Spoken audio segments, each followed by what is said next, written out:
হয়েছে যে আর্যকরের ঘটনাটাকে আপনি বলেছিলেন বিক্ষিপ্ত ঘটনা, এখনো কি আপনি সেই কথাতেই অনড়?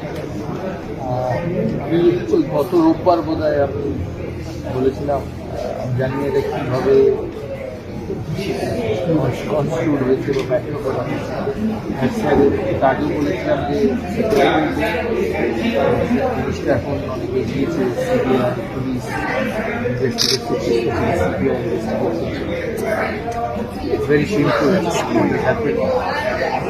আশা করব সিবিআই যারা এটা ইনভেস্টিগেট করছে wants to find the culprit ঠিক পানিশমেন্ট দেওয়া উচিত, এমন পানিশমেন্ট যাতে মানুষ এসব করার কথা জীবনে নাও করে।